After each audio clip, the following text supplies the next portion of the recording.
আসসালামু আলাইকুম প্রিয় চাকরি প্রত্যাশী শিক্ষার্থীরা। আশা করছি আপনারা ভালো আছেন। আলহামদুলিল্লাহ আমিও আপনাদের দোয়াতে অনেক ভালো আছি। আজকের বিষয় খাদ্য অধিদপ্তরের কয়টি পদের পরীক্ষা নিশ্চিতভাবে কবে অনুষ্ঠিত হতে যাচ্ছে?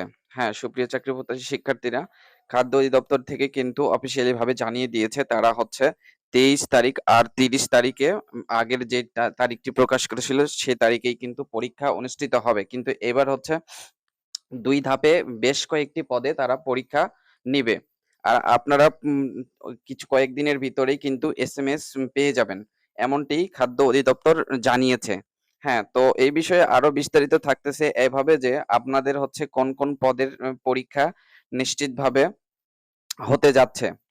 হ্যাঁ, তো ২৬ তারিখে গত মাসের আগস্টে কিন্তু ২৬ তারিখে যেই ৪ টি পদের পরীক্ষা অনুষ্ঠিত হওয়ার কথা ছিল, সেই ৪ টি পদের পরীক্ষা অনুষ্ঠিত হবে।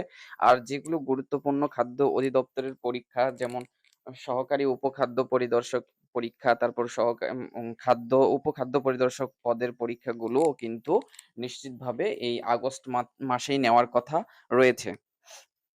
তো দেশের আর ক্লান্তি লগ্ন কিন্তু আর নাই বললেই চলে। সবকিছু উম উম কাটিয়ে গিয়েছে।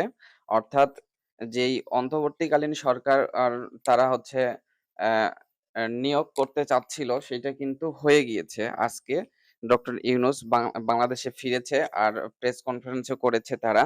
১৭ সদস্যের একটি থাকার কথা সেগুলো কিন্তু সঠিকভাবে পরিচালিত হবে। আর ডক্টর ইউনূস হচ্ছে নোবেল বিজয়ী একজন হচ্ছে আমাদের দেশের শুধু না সারা বিশ্বের তিনি। তিনি এমন কোনো সিদ্ধান্ত গ্রহণ করবেন না যাতে দেশ ও জাতির ক্ষতি হয়।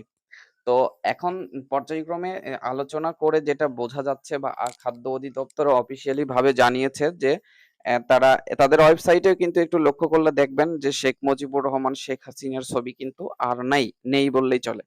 বয়স সীমাটাও বাড়ানোর কথা রয়েছে। বয়স সীমাও বাড়াবে ৩৫ বছর পর্যন্ত যেগুলো এখন বর্তমান নতুনভাবে নিয়োগ প্রদান করবে সেগুলো কিন্তু আপনার ৩৫ বছর সর্বোচ্চ করতে পারে।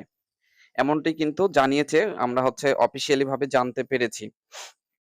তো আপনারা যারা চাকরির করোনা পরবর্তীকালে যখন হচ্ছে যে আপনাদের সময়গুলো চলে গিয়েছে, অনেকের কিন্তু করোনা করোনাতে ২ বছর চলে গিয়েছে।